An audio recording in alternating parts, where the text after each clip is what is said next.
자, 오늘 우리가 함께 나눌 말씀 우리가 함께 읽었는데요.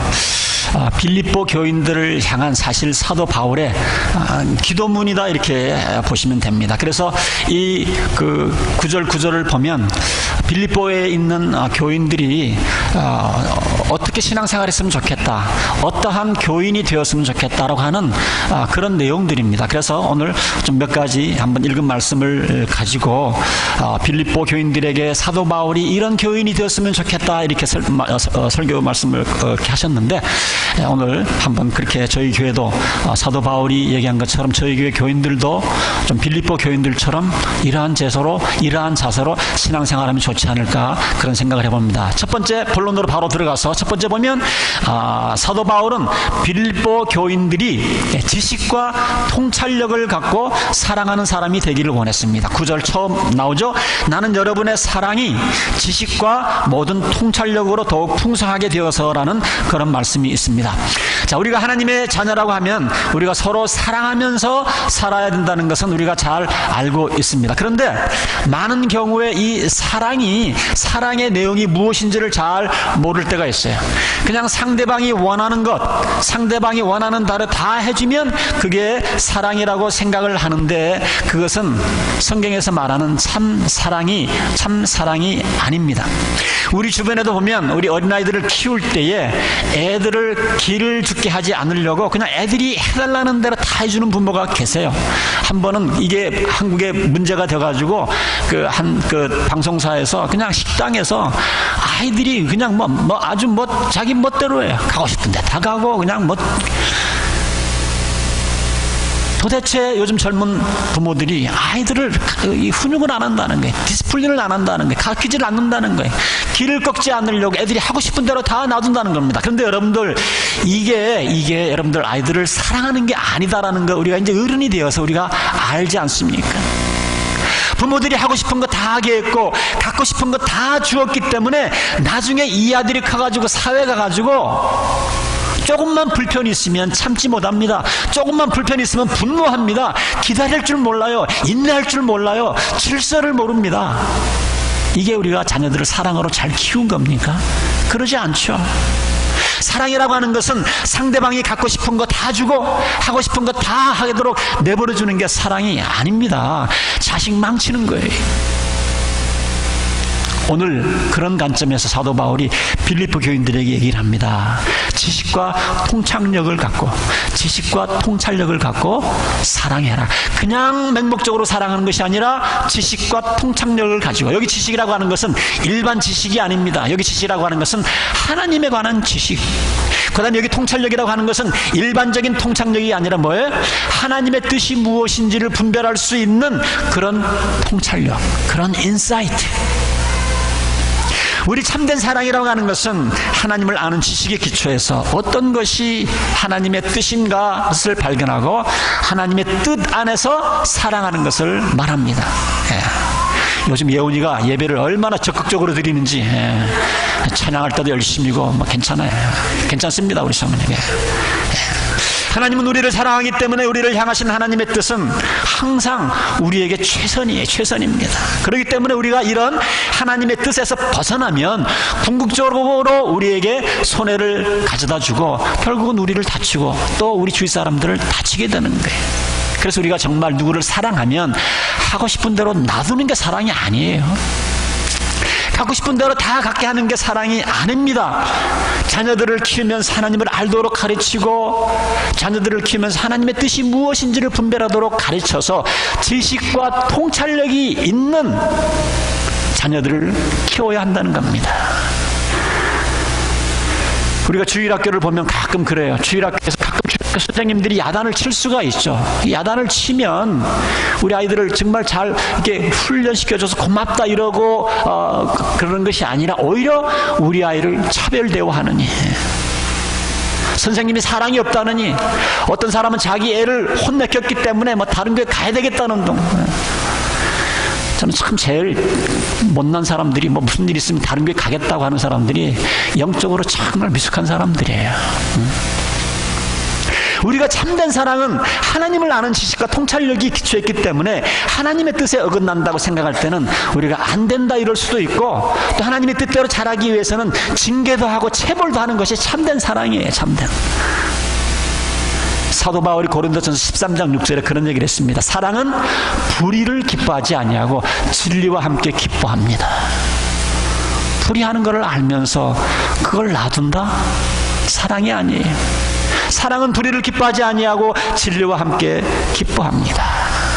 그래서 여러분들, 저희 교회는 이제 자녀들이 많이 컸지만, 우리가 자녀들을, 선생님들이 그 자녀를 사랑하는 마음으로 훈계하고 좀 이렇게 할 때에, 그때는 선생님 편을 드셔야 돼, 선생님 편. 부모님 편을, 부모님이 자기 애들 편만 들면 아이를 망치는 거예요. 망치는 겁니다.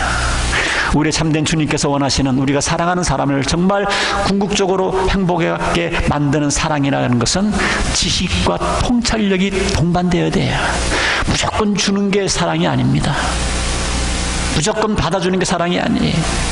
이것은 여러분, 우리가 자녀들에게만 해당되는 것이 아니라 남편을 향한 사랑, 아내를 향한 사랑, 구역장이 구역원들을 위한 사랑, 구역원들이 또 구역장을 향한 사랑, 이런 어떤 서로 주고받는 이런 그런 것들이 있어야 됩니다. 그래서 여러분들 이걸 분명 아셔서 하나님의 뜻에 어긋난다 하면서도 상대방이 원하기 때문에, 갖기를 원하기 때문에 하는 거 있으면 여러분 그게 다 사랑이 아니다라는 사실을 깨달으셔야 돼요. 사도 바울이 빌립보 교회에 그걸 알기를 원했습니다. 사랑 안에서 자라가기를 원하지만 그냥 맹목적인 사랑이 아니라 그 사랑 안에 지식이 있어야 되고 그 사랑 안에 통찰력이 있어야 됩니다. 특별히 우리 한국 사람들은 이 진리에 대한 개념이 약합니다. 굉장히 감정적이에요. 저도 그렇고 우리 특별히 동양 사람들이 다 그렇죠. 우리가 미국에 와서 살면서 또 많이 배우는 것도 있지만 참 미국 사람들은 어떤 데는 냉철한 것 같지만 참 진리에 기반해서, 때로는 이성에 기반해서 감성에 쏠리지 아니하고 이렇게 결정하고 자녀들을 키우는 모습을 볼 때는 이거는 좀 배워야 되겠다라는 그런 생각을 할 때가 있습니다. 사도 바울이 우리들이 그냥 센티멘탈리 이런 사랑으로 사는 것이 아니라 정말 우리를 행복하게 하는, 정말 우리를 올바른 사람으로 만드는 그런 지식과 통찰력이 수반된 사랑을 갖고 사랑하기를 원했습니다. 이게 사도 바울이 빌립보 교인들에게 첫 번째로 원했던 그런 기도였어요. 두 번째는 뭡니까? 한 걸음 더 나가서 분별력을 가진 사람이 되기를 원했습니다. 분별력을 가진 사람. 10절에 보니까 가장 좋은 것이 무엇인가를 여러분들이 분별할 줄 알게 되었으면 합니다. 여기 분별한다는 것은 무엇이 귀한지 분별할 수 있는 거 얘기하는데, 정말 우리가 신앙생활하면서 사회생활하면서 우리가 기도 내용 가운데 하나님 저에게 올바른 분별력을 달라고 기도해야 될 때가 참 많이 있어요. 우리가 신앙생활에서만이 아니라 사회생활하면서도 이런 것이 정말 필요합니다. 근데 어떤 분들은 이 분별력이 없어요. 분별력이 없어가지고 사사건건이 의견이 있어요. 의견이 있을 뿐만이 아니라 그 의견이 굉장히 강해요. 자기 의견이 꼭 관철돼야 된다 고집을 피웁니다. 이 사람은 분별력이 없는 거예요.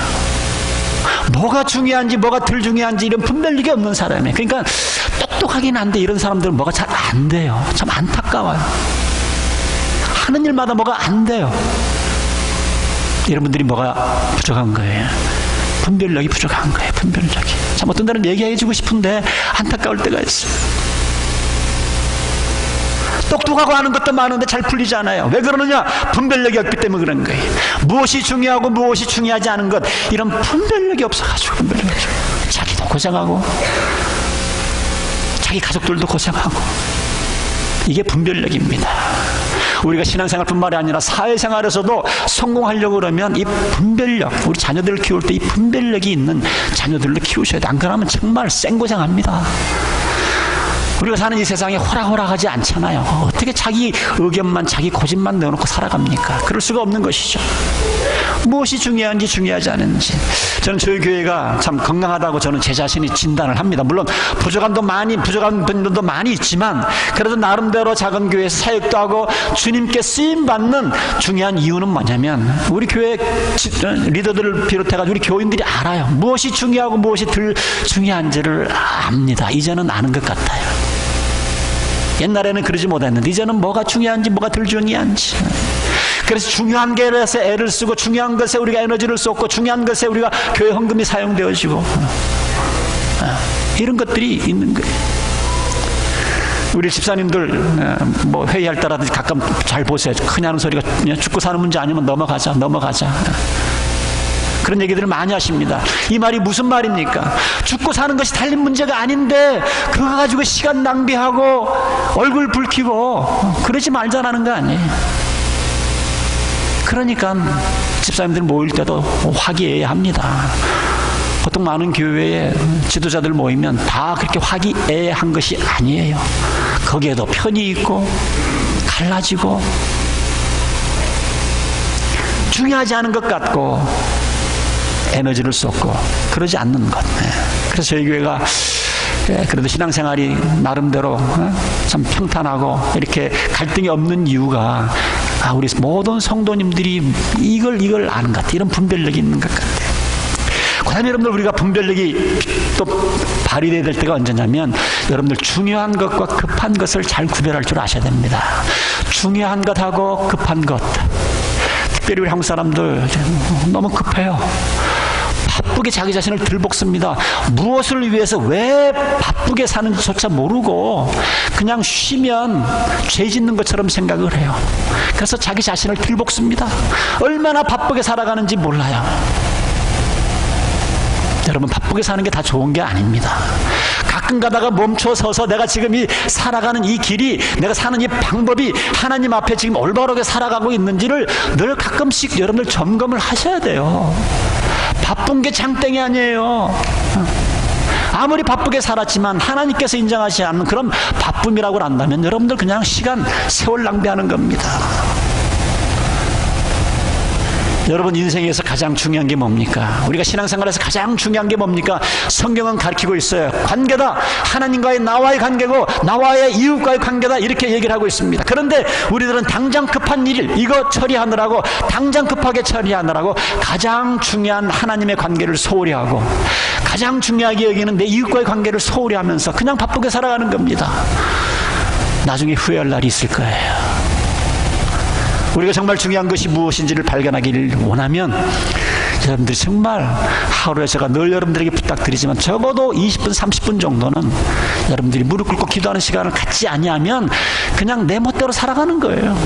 하나님이 원하시는 대로 살아가는 것이 아니라 내 원하는 대로 그냥 살아가는 거예요.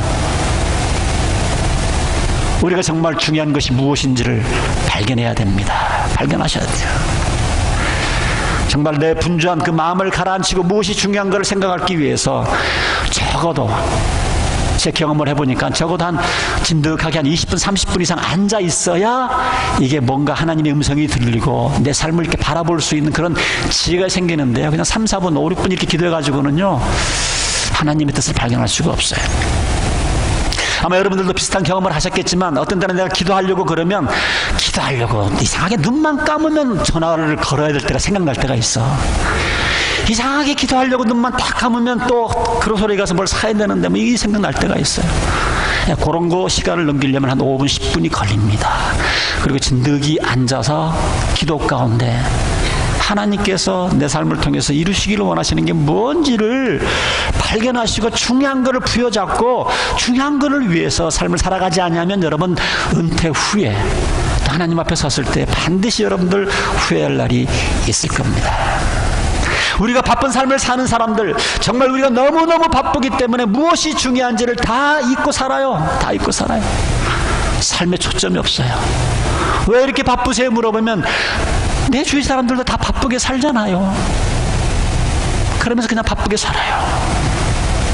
오늘 사도 바울은 빌립보 교인들에게 이런 분별력, 무엇이 중요하고 덜 중요한지, 뭐가 급하고 덜 급한 건지를 이것을 알 수 있는 이런 분별력을 가졌으면 좋겠다. 이렇게 두 번째 권면을 해주고 있습니다. 세 번째로 바울은 빌립보 교인들이 순결하고 흠이 없는 사람이 되기 위해서 10절 후반부에 보면 그래서 여러분이 그리스도 나를 맞이하기에 순결하고 흠이 없게 되며 라고 얘기를 해주고 있습니다. 자, 여기서 특별히 순결하다고 하는 것은 우리의 동기를 얘기하는 겁니다. 우리의 동기가 순결한가? 우리가 주님의 사역을 할 때에 우리의 동기가 순결한가? 여러분들, 우리 교회 사역자들 많고 여러분들 모든 성도님들이 하여튼 한 가지 이상씩 다 사역을 하시는데 여러분들 그 사역의 동기가 순수하셔야 돼요.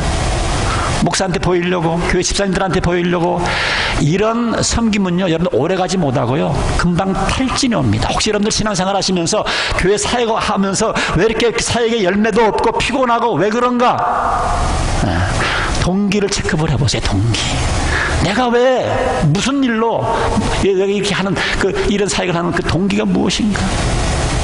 우리가 교회 사역하고 주님을 섬기는 동기는 이웃과 하나님의 사랑에 기초해서 하는 사역은 좋은 동기입니다. 그러나 다른 어떤 꿍꿍이가 있으면 누구한테 인정받기를 원하고 교회 직분을 뭐 탐해서 한다 그러는 거는요, 여러분 실망하게 되어 있어요. 오늘 여기 순결하다고 하는 그 뜻, 순결하기를 원한다고 하는 뜻은 우리가 하나님을 섬기는 그 마음의 동기가 순수한가?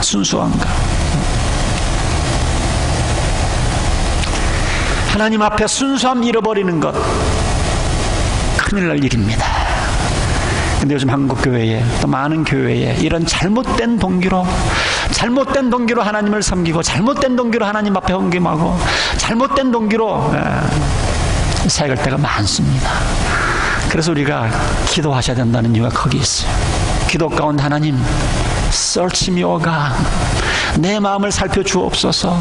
내가 하나님 앞에 올바른 동기로 지금 사역을 하고 있는 건지. 바울은 빌립보 사람들이 순결하기를 원했습니다. 그 다음에 바울은 빌립보 교인들이 순결하기를 원했고, 두 번째 흠이 없기를 원한다고 그랬는데, 여기 흠이 없다라는 단어도 어떤 뜻으로 쓰였는가? 여기 단어는 특별히 남을 실족시키지 않는 그런 의미에서 흠이 없는 단어를 썼습니다. 흠이 없기를 바란다. 다른 말로 말씀드리면 남을 실족시키지 않기를 바란다, 그런 뜻입니다. 자, 여러분, 우리가 교회 생활을 좀 하다 보면 교회 처음 나오는 사람들은요, 잘 모르니까, 이미 교회 생활하고 있는 사람들은요, 신앙이 좋은 줄 알고 있어요. 특별히 교회 직분자들은 굉장히 신앙이 좋은 줄 알고 있거든요. 내가 아무리 아니라고 그래도 내가 아무리 그냥 어쩌다가 직분 받았다 그래도 아니에요. 교회 처음 나온 사람들은, 교회 오래 다니는 사람들 보면, 교회 저보다 먼저 나온 사람들 보면 자기보다 이렇게 신앙생활 잘하는 걸로 생각을 합니다. 그러니까 그래서 기대치가 높기 때문에 교회를 오래 다니신 분이 실수하거나 실족하게 되면 이제 갓 신앙생활 한 사람들이 굉장히 상처를 받습니다. 그걸 염두에 두셔야 돼요. 예수님께서도 마가복음 9장 42절에 이렇게 말합니다. 나를 믿는 이 작은 사람 가운데 하나라도 죄짓게 하는 사람은 차라리 그 목에 연자맷돌을 달고 바다에 빠지는 편이 낫다. 굉장히 무섭게 예수님께서 이웃에게 실족하는 행위를 굉장히 하나님께서 무섭게 말씀을 하셨어요. 저는 여러분들에게 하나 고백을 하기를 원하는데요, 요즘 신문이나 뉴스상에 보면 얼마나 주의 종들이, 목사들이 죄짓고 넘어가고 쓰러지는 것 얼마나 많이 봅니까? 하나님께서 제게 은혜를 더하셔서 이상하게 한 번도 그런 뉴스를 접할 때마다 남의 얘기라고 생각해 본 적이 없습니다. 여러분의 담임 목사도 성령 충만하지 않냐면 얼마든지 그와 같은 죄 가운데 빠질 수 있는 연약한 사람이, 교인들이 어느 목사가 얘기할 때마다 저는 가슴이 뜨끔뜨끔해요. 저도 얼마든지 그렇게 죄를 지을 수 있는 사람인데, 저희 교회가 이제 좋은 소문도 나고,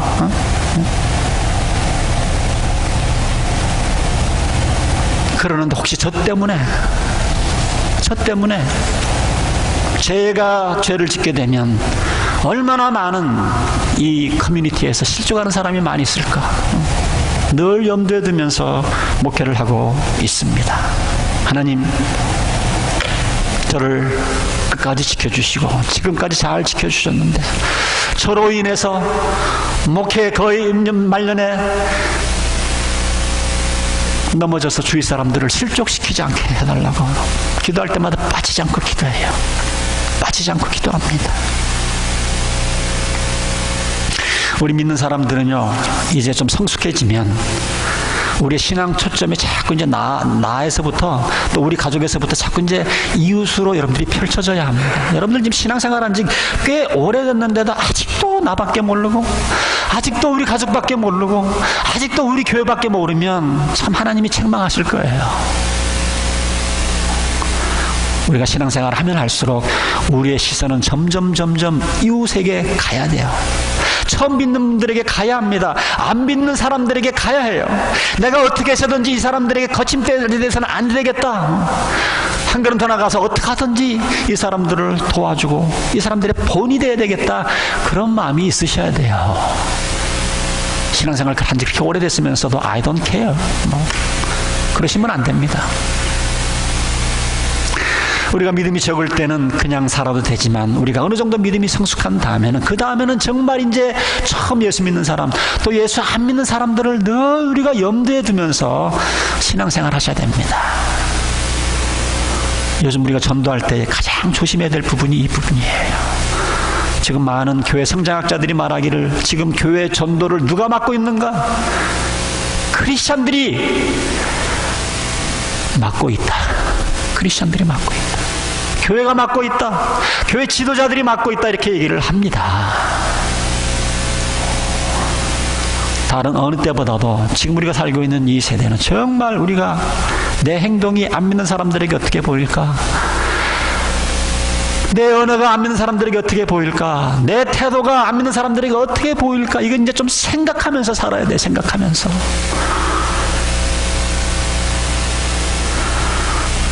어떤 분들은 뭐 그게 위선이 아니냐 그러는데 위선이 아니죠. 그들을 실족해 하지 않기 위한 사랑의 표현이지 않겠어요? 우리 교회 리더들 가운데도 옛날에는 맥주나 포도주 가끔 했던 분들이 있는 거 제가 알아요.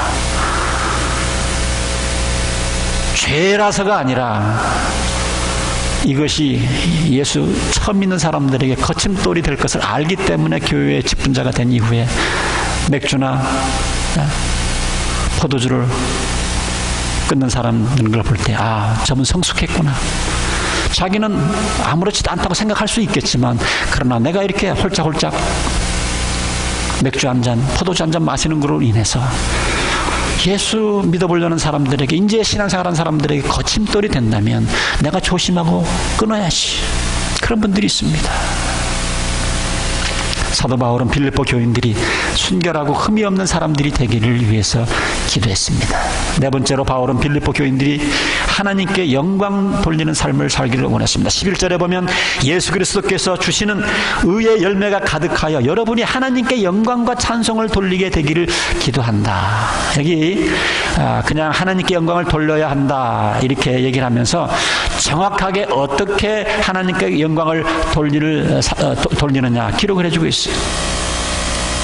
사도 바울이 여기 보면 예수 그리스도께서 주신 의의 열매, 우리의 삶 가운데 그 의의 열매가 가득할 때에 그 의의 열매로 하나님 앞에 영광이 된다 이렇게 얘기를 해주고 있습니다. 오늘은 자꾸 좀 예수 안 믿는 사람들을 대상으로 자꾸 얘기를 하게 되는데요. 여러분들 안 믿는 사람들 내 눈으로 보면 교회 열심히 다니는 사람들, 열심히 다니는 거 감탄은 합니다. 야, 어떻게 저렇게 신앙생활을 할까? 주일 안 빠지고. 그런데 여러분들 감탄은 하지만 감명은 받지 않아요. 안 믿는 사람들이 믿는 사람들에게 감탄 정도가 아니고 감명을 받을 때가 언제냐? 여러분들의 삶 가운데, 우리 크리스찬의 삶 가운데 성령의 9가지 열매가 맺혀야 그제서야 비로소 감동을 받습니다. 감동. 성령의 9가지 열매가 뭡니까? 갈라디아서 5장 22절 23절에 나와 있습니다. 성령의 열매는 사랑과 기쁨과 평화와 인내와 친절과 친절 좀 베푸세요. 선함과 신실과 온유와 절제이다. 이런 것을 금할 법이 없다. 그래서 우리들의 삶 가운데 열매만 맺으면, 이런 9가지 열매만 맺으면 잘못될 수가 없다는 겁니다. 이 성령의 열매를 맺으면 어떤 법 밑에 살아도 문제가 될 것이 없다. 이렇게 사도 바울은 얘기를 하고 있습니다. 안 믿는 사람들이 언제 예수 믿는 사람들을 향해서 감탄합니까? 감동을 먹습니까? 내가 알아. 옛날에 이 사람 맨날 술 먹고 담배 피고 가지 말아야 될 때 가고 이런 사람이었는데 예수님을 구세주와 주님으로 영접하다니 다 끊고 가야 될 때도 안 가고 이러면 감동받죠. 감동받습니다. 근데 오늘 사도 바울의 얘기가 그렇게 이웃 사람들이 감동을 줄 때 그 감동을 통해서 하나님이 영광 받으신다는 거예요. 우리가 하나님 앞에 영광 올려드릴 수 있는 방법이 여러 가지가 있는데 나의 행실로 인해서도 하나님 앞에 영광을 올려드릴 수가 있습니다. 옛날에는 화를 낼 수 있었던 그런 환경이지만 옛날에는 이 사람이 이 상황이면 화를 낸 사람인데 얼굴이 붉어졌는데 목소리가 커졌는데 그러질 않습니다. 감동 먹습니다. 감동 먹어요.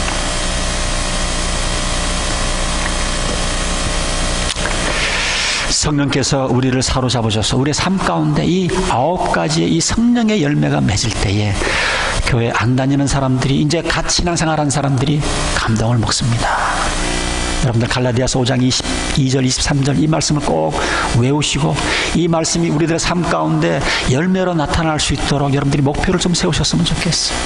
이제는 이 방법밖에 없습니다. 우리가 세상 사람들에게 복음을 증거할 수 있는 유일한 방법은 이 방법이에요. 이 방법. 자, 이제 계속해서 12절부터 14절까지 이제 말씀을 드리고 마치겠는데요. 바울이 감옥에 갇혀서 어떤 일이 생겼는지를 기록을 해주고 있습니다. 자, 여러분 잘 아시는 대로 빌립보서는요, 내용을 보면 전혀 상상이 안 가겠지만 사도 바울이 감옥에 있을 때에 쓴 편지입니다. 내가 감옥에 갇혔을 때에는 이 전도의 길이 막혔다라고 생각을 했는데 가만히 보니까 감옥에 갇힌 것이 오히려 하나님께서 전도의 길을 열어줬다. 사도 바울이 얘기의 초점은 바로 그겁니다. 12절에 보니까 형제자매 여러분, 내가 당하는 일이, 지금 감옥에 갇힌 일이 오히려 복음을 전파하는 데 도움이 된 사실을 여러분들이 알아주셨으면 좋겠습니다. 자, 바울이 감옥에 갇혔을 때에 여러분들이 사도 바울이라고 하면 굉장히 답답하겠죠. 난 이제 정말 복음을 전하려고 이렇게 마음을 먹었는데 왜 하나님께서 나를 이렇게 프리즌 안에 감옥 안에 이렇게 나를 이렇게 지금 나를 가두고 있는 것일까? 하나님께서 나를 사도로 부르셨으면 나를 통해서 복음을 어디 가서 활발하게 복음을 전해야 될 텐데 나를 이렇게 죄인으로 묶어두면 어떻게 복음을 전하겠는가?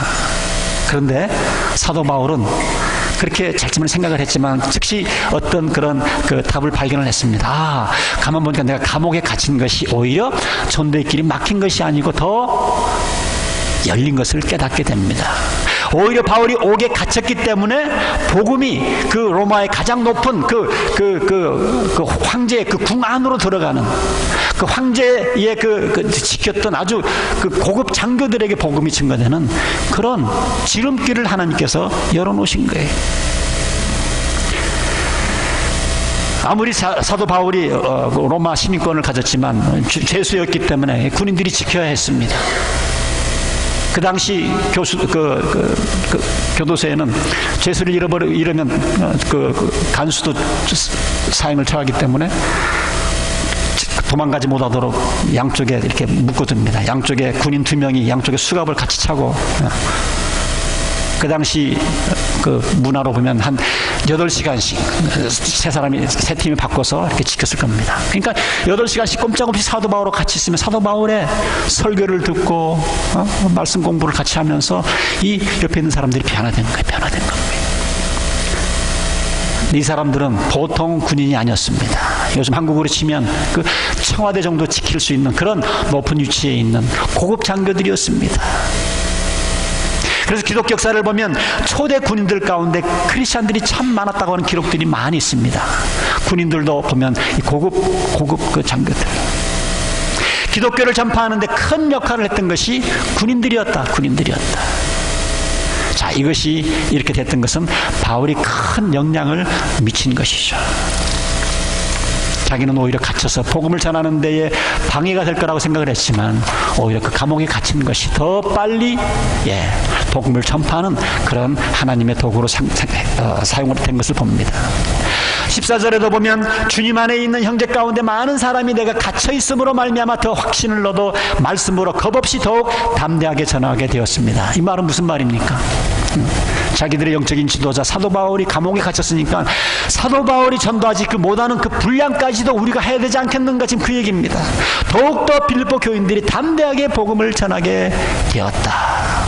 자, 오늘 여기에서 정말 중요한 우리가 교훈을 얻습니다. 우리가 주님 앞에 헌신하고 주님의 사역을 하기로 딱 결심을 했을 때에 때로는 길이 열리지 않냐고 오히려 길이 막히는 것을 경험할 때가 있습니다. 주님을 위해서 일을 하고 싶은데 왜 이렇게 길을 막으실까? 여러분, 거기에는 다 이유가 있습니다. 우리 생각에는 이 길이 빠른 길이라고 생각을 했지만 하나님께서는 빠른 길은 또 다른 길이라는 것을 아셨던 거예요. 그래서 하나님께서 길을 막으시는 것이 아니라 오히려 우리 인간의 눈으로 보면 길을 막은 것으로 보이지만 우리가 영적인 눈으로 보면 하나님께서 지금 지름길을 열어놓고 계신 거예요. 성경에 보면 하나님께서는 일꾼을 계속 일할 수 있는 일꾼을 찾으신다고 말씀을 하셨어요. 해야 할 일은 많은데 왜 일꾼들은 적다고 한탄하셨습니까? 그런데 우리가 하나님께 헌신하고 하나님 나를 사용해 주십시오라고 이렇게 얘기를 하는데 하나님께서 우리 앞길을 사역할 수 있는 길을 이유 없이 막지는 않을 겁니다. 오히려 막는 것이 아니라 사도 바울처럼 깨달음이 있으셔야 돼요. 하나님께서 새 길을 여시는구나. 하나님께서 새 길을 여시는구나. 그렇기 때문에 우리는 어떠한 상황 가운데서도 우리가 주저앉거나 이거 뭐 안 되네 그러지 마시고 그 상황이 하나님께서 나에게 주신 최선의 상황이라는 것을 알고 그 가운데서도 우리는 하나님이 원하시는 복음을 증거하는 그러한 삶을 살아야 하는 것입니다. 그리고 여러분 잘 아시는 대로 사도 바울은 이 몸에 자기가 이 가시가 있는 얘기를 참 많이 했습니다. 몸에 가시가 있다. 고린도후서 12장 7절에 보면 몸에 가시가 있는데 이 신학자들이 여러 가지 의견이 분명합니다. 그냥 문자적으로 해석을 해서 정말 사도 바울의 어떤 눈에 어떤 가시가 몸에 가시가 어떤 육체의 질병을 가지고 있지 않았겠는가 이렇게 해석을 하는 분도 있고 또 여러 가지 상황 속에서 지금 사도 바울의 사역을 굉장히 반대하는 어떤 그런 세력들을 얘기하는 거다 이렇게 또 풀이하는 사람들이 있습니다. 그러나 어쨌든 간에 한 가지 틀림없는 것은 뭐냐면 바울이 사역을 하는데 힘들게 했던 그 무엇인가가 있었어요. 그것이 육체적인 질병이든 아니면 주위 사람들이었든지 모르지만 가시와 같은 내 몸에 가시와 같은 나를 불편하게 만드는 그 무엇인가가 있었다는 거예요. 그러니까 너무 힘드니까 하나님 이거 좀 제거해 주세요. 이것 좀 제거해 주시면 내가 복음을 정말 편하게 마음껏 전하겠는데 왜 하나님께서 이 가시를 나에게 주십니까? 나중에 사도 바울이 어떻게 깨닫습니까? 그 육체의 질병조차도 나를 힘들게 하는 그 세력들조차도 나중에 하나님께서 깨닫게 하신 것이 뭐예요? 내가 너를 교만하지 않게 하려고 내가 너를 교만하지 않게 하려고 여러 가지 상황으로 보면 너는 교만할 수 있는 조건이 너무 많기 때문에 내가 이 가시를 너한테 철하게 주지 않으면 너는 금방 교만해질 것을 알기 때문에 내가 너를 교만하게 하지 않게 하려고 너 육체에 가시를 주었다 이렇게 된 것을 깨닫게 됩니다. 하나님께서는 바울을 통해서 바울의 능력 이상의 일을 하기를 원하는데 바울이 인간의 힘으로 이룰 수 없는 것보다 더 큰 일을 이루기 원하는데 바울이 교만해져 가지고 하나님을 의지하고 자기 힘을 의지하지 않을 것 같으면 자기 힘을 의지할 것 같으면 하나님의 큰 능력을 이룰 수 없기 때문에 교만에서 벗어나서 겸손한 주의 종이 되라고 육체의 가시 주위의 어려운 사람들을 붙여주셨다 이렇게 얘기를 해주고 있습니다. 그래서 사도 바울이 나중에 깨달은 게 뭡니까? 나의 약한 것 이제는 나한테 약한 것 옛날에 내가 잘난 것 배운 것 가진 것 경험한 것 했는데 이제는 그거 아니고 그거는 다 배설물로 여기고 이제는 내가 자랑할 것은 뭐예요? 나의 약한 것을 자랑한다. 나의 약한 것을 자랑한다. 하나님의 능력은 약한 데서 완전해진다는 이런 고백을 수없이 사도 바울이 나중에 하게 되는 것을 발견하게 됩니다. 하나님께서 저와 여러분들을 사용하실 때에 하나님께서 교만의 여지가 있으면 하나님께서 저와 여러분들에게도 사도 바울과 같은 이런 엄청난 가시는 아닐지라 할지라도 이 모양 저 모양으로 하나님께서 우리들에게 교만하게 하지 않도록 하나님께서 우리들에게 가시를 허락할 때가 있습니다. 우리 성도님들 내가 정말 하나님 앞에 이 펼쳐지는 모든 사역이 정말 하나님 앞에 하늘나라 상을 위해서 순수한 동기로 내가 섬기려고 그러는지, 하나님께서는 이렇게 쓰임받기를 원하면 이런 마음을 가진 사람들을 하나님께서 찾으십니다. 절대 여러분들의 그런 소원을 무시하거나 이유 없이 길을 막으시거나 이유 없이 사역을 방해하지 않으십니다. 그렇게 볼 때 우리가 지금 현재 처하고 있는 이 모든 상황은 하나님께서 나에게 주신 최선의 사역할 수 있는 좋은 환경이다, 이 사실을 아시고 불평하지 마시고 또 낙심도 하지 마시고 지금 나에게 주어진 환경 속에서 하나님 앞에 감사하시고, 내가 여기 처해진 이 위치 속에서 최선의 것이 무엇인가 이것을 발견하셔서 하나님 앞에 충성스럽게 일을 할 때에, 그때에 하나님께서는 우리가 생각하지 못했던 놀라운 큰 일들을 이루실 것을 우리는 압니다. 오늘 빌립보 사도 바울이 빌립보 교인들에게 간절한 마음으로 이런 교인이 되었으면 좋겠다, 이렇게 부탁한 내용들을 오늘 여러분들에게 말씀을 전했습니다. 오늘 우리 살아가는 이 속의 모든 성도님들도 이러한 모습으로 하나님 앞에 쓰임받기를 주님의 이름으로 축원드립니다.